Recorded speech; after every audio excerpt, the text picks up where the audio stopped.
My name is Kabelo Mabalani. At the age of 19, I was a rock star. I had it all, including drugs and alcohol. But you don't have to be a rock star to get addicted.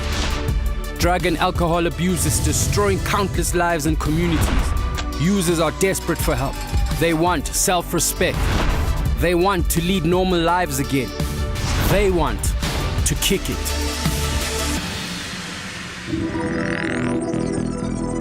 The drug and alcohol abuse in South Africa has reached epidemic proportions.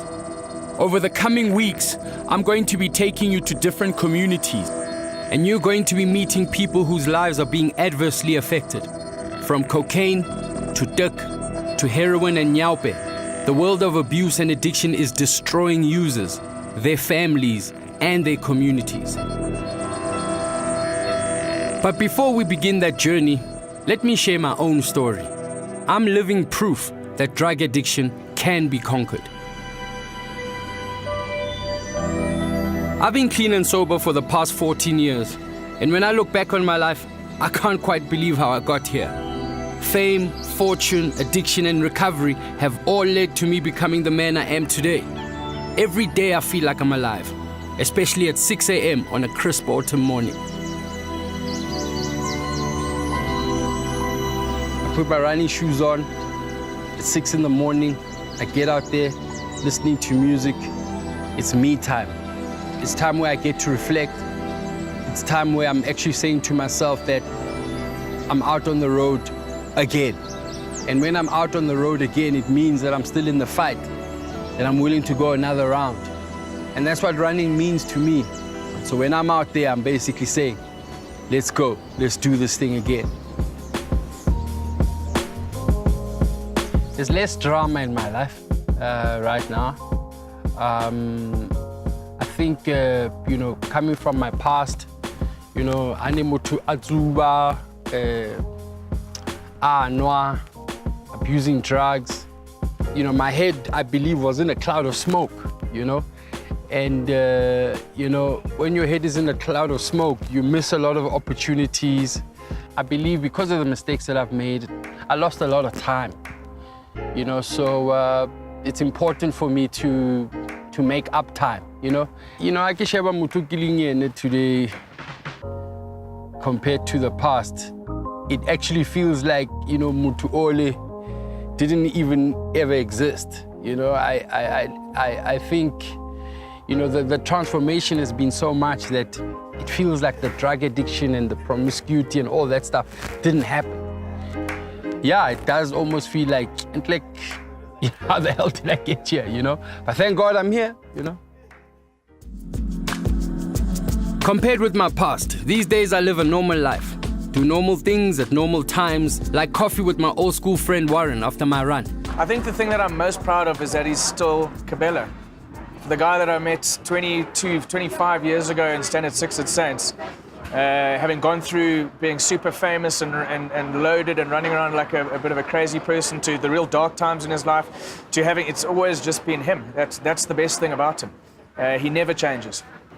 Well, obviously having been through it himself, he's got an inside view as to what these people go through when they hit these times.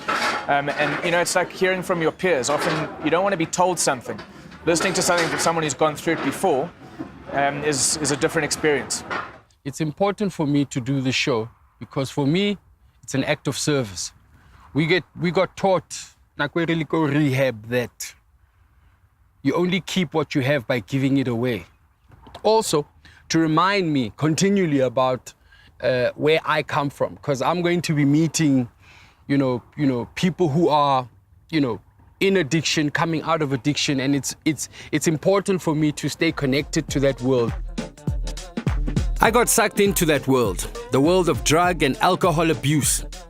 When fame came at a young age, I was not emotionally ready to deal with it.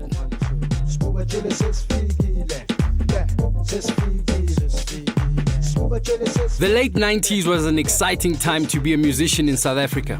With the Kwaito scene exploding, I found fame and fortune with TKZ. Overnight success is confusing when you're so young. And of course, all that attention went to my head. I became arrogant, started drinking more, and experimenting with drugs. Zwaiballer remembers it too, so I'm going to visit him to find out his perspective of my descent into drug and alcohol abuse. Hey, boy, man, dear, trend for him, right?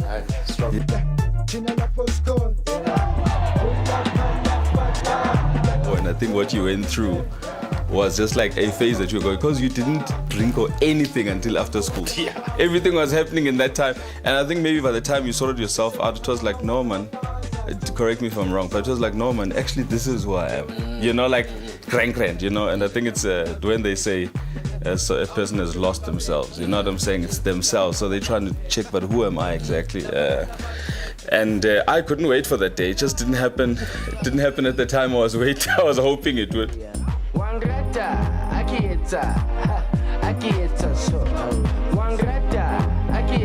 First time I had a drink, I must say, now I was one of those guys. I was clean, didn't smoke. You know, I was at an all-boys school. I was focused on my sports. Everything started to happen after matric. You know, that's when I started experimenting with booze and marijuana, you know, because I had so much time on my hands. And the first hard drug I took was ecstasy.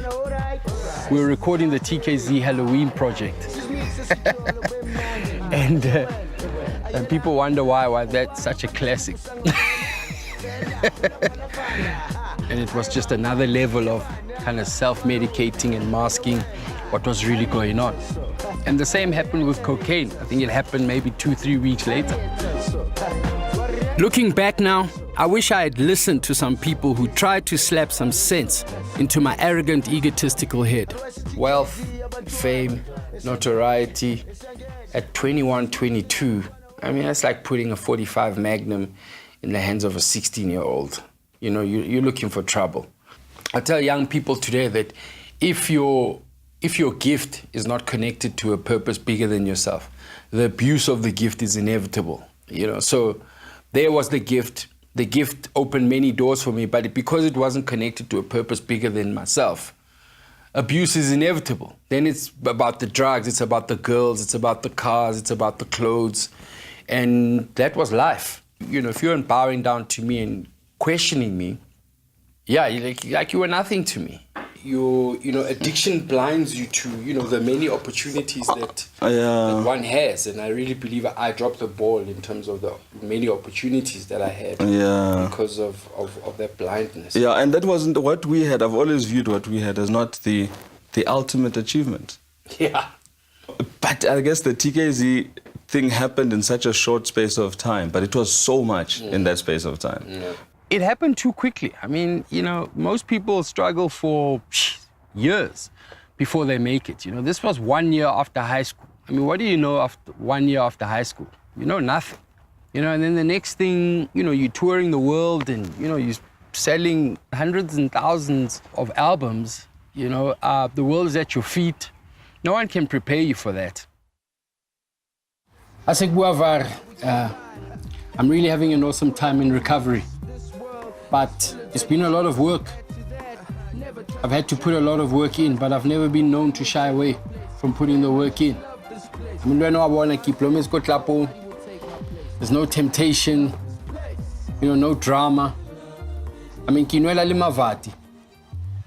But I remember about 15 years ago, I'd be in the club and bad things would happen. And this wouldn't be water. When you're in the throes of substance abuse, you can lose all sense of reality. I'm not sure when recreational drug use became abuse. I guess it was when I began mixing drugs and alcohol. I could never get drunk when I was on coke. I'd go on 4-5 day binges without any sleep at all. I'd get into fights, even had a few run-ins with the cops. I even came close to overdosing one time. I had to go to hospital because I thought I was having a heart attack. Did I feel like I was losing control? Yeah, there was a certain point where I felt I was, because the kind of things I was doing, being high on cocaine, when I started taking bouncers on at clubs, and being fortunate enough that I guess the bouncers really, they dig the music and they kind of like dig our vibe. Didn't really, take me seriously, but, what if, they got sick and tired of the arrogance? At that point in my life, my friends and family could see I was in trouble. And they tried to help, but I wouldn't listen. Family has always been important to me, and nothing makes me happier than being able to spend time with my mom and my stepdad at their home in Soweto. These days, I'm happy that she gets to see me at my best, but being my mom, she's also seen me at my worst. During my darker days, when my drug and alcohol addiction threatened to consume me. Ma, how does it feel as a mother when you find out that your son is in the kind of trouble that I was in? A huge feeling of embarrassment, self-blame as a parent. What is it wrong that we did as parents? Not to mention sleepless nights, because as a mother, I always whether you have eaten, whether you have, where are you? It's scary, very, very scary. I sit here today and I'm a recovering drug addict because of the resilience that my mother had. She never once gave up on me. And that really helped me. And I guess to a certain extent, I wanted to make her proud, to make her feel that her belief in me wasn't in vain. You asked me, you said, Kabelo, are you taking drugs? And I said to you, yes, I am, because I couldn't lie to you. I said, yes, I am, but I'm not abusing them. That's what I said to you. Used to say very, very shocking things. I mean, who would go and say, yes, I'm using? And even asking the question, something in my heart says you are going to say, no, I'm not. And I was going to believe you. Much as I've seen you, having lost it, I still held on to the belief that it's not happening, but it was happening. There was a whole lot of interventions along the way. The girl I was seeing at the time, my mom, Brahu, there were quite a few interventions. And then I guess, when you're sick and tired of being sick and tired, I was just sick and tired of I was like, hang on a second, man, this is not what I signed up for, And I was like, okay, cool, I give up. I can't do this anymore. And that was it, man.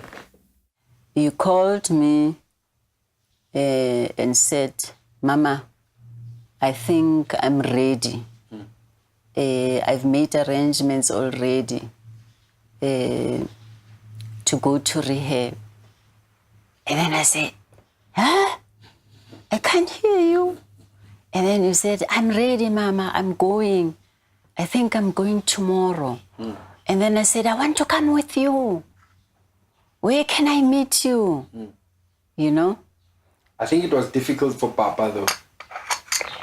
Very, very difficult. Yeah? Because he came once to see me. Very, very difficult. And he didn't say a word. Yeah. But with him, when he's not saying anything, he's saying everything. Yeah. It was very difficult for him. With him, it was anger all the way. Anger all the way. That at me or at himself? At you.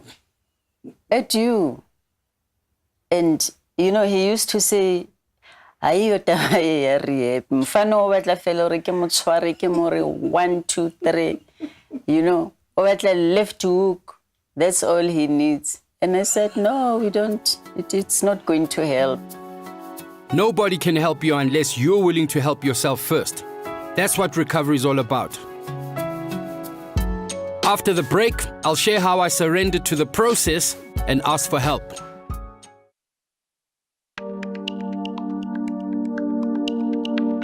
There's no doubt in my mind that if I continued my addiction, I would have completely destroyed my life.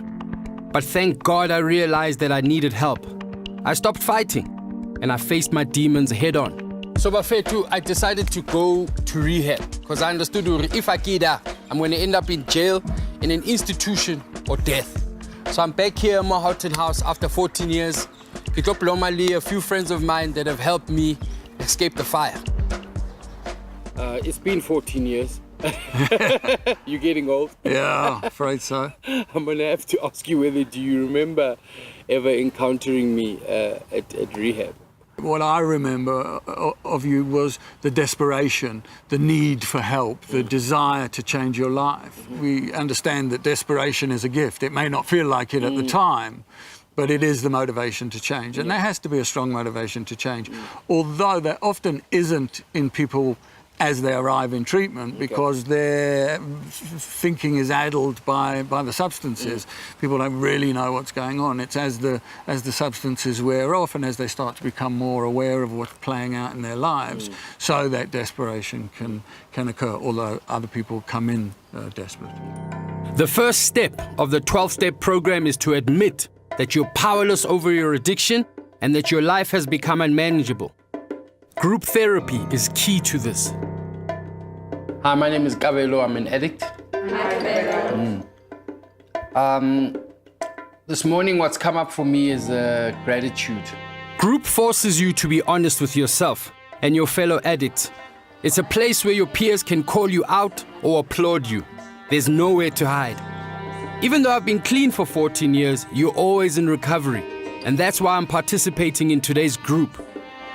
After sharing my personal experiences, we end with the traditional serenity prayer, which still resonates with me to this day. Grant me the serenity to accept the things I cannot change, the courage to change the things that I can, and the wisdom to know the difference. Keep coming back, it works if you work it, so work if you work it. When you're in recovery, they encourage you to find a sponsor. Alex Yazbek was mine. If you look back at the time when you were using, like I look back and I can almost see now why I used to use. Do you recognize why you used to use back in the day? What was it for you? I'd say like a numbing of pain. Oh, absolutely, yeah. Definitely. Yeah. Not wanting to deal. You know? And I look at myself today, I'm like, I'm only faced with 10 times more pressure. But I'm sober and I'm dealing. I spent 6 weeks in rehab, but when you get out, your recovery is only just beginning. That's when the hard work really starts. I had the help of a therapist I met at Houghton House. Well, Kabelo was interesting because on the surface, he looked easy. You know, besides the obvious things we've spoken about, that he was arrogant or appeared to think of a lot of himself, it was difficult because underneath there was a different Kabelo. There was a hurt boy, a hurt man. There was someone who'd been through a lot, whose self-esteem was shaky, who felt ashamed about everything that he'd done, ashamed about the people that he'd hurt, ashamed about the places that he'd been to, and what roads he'd gone down. When you came in, you were still on a high. And the high wasn't only from drugs, if I remember correctly. There was a high still from everything that you've achieved and who you were and who you thought you were.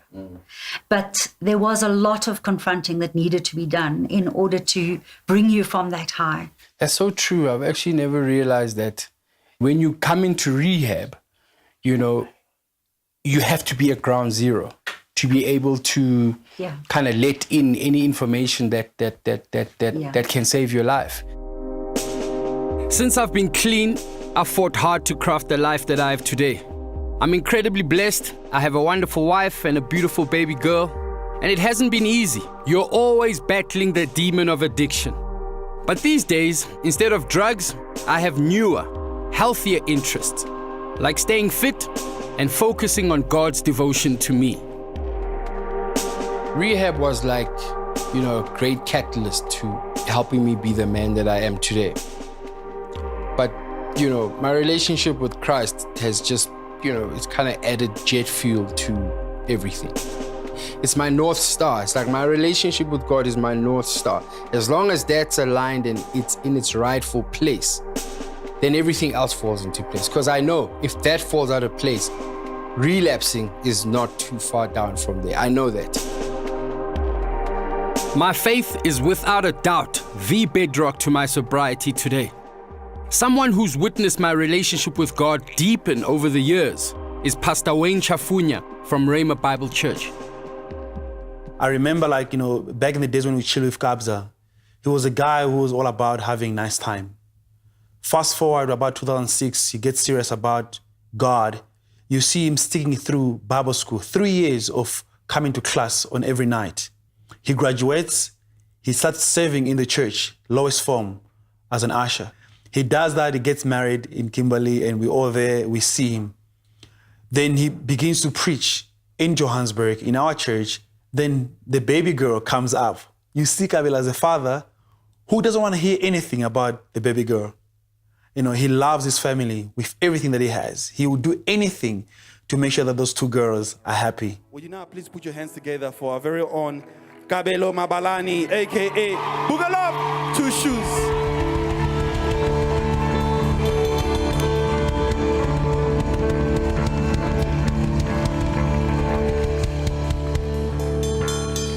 One, two. Now that was good enough for me. Let's make a noise for the King of Kings, the Lord of Lords, Khosi ya dikhosi, Morena wa barena, Mudimu wa badimu, the beginning and the end.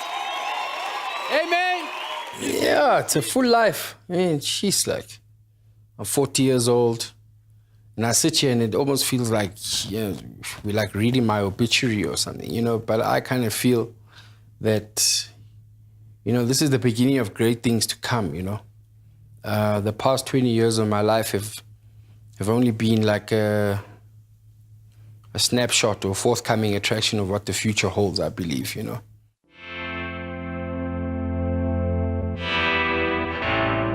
Okay, you've heard my story. But there are countless others far worse than mine. Daily battles in which families are being torn apart. Good people become hardened criminals, and people die, whether by overdose or from the barrel of a gun. What's undeniable is that drugs destroy lives.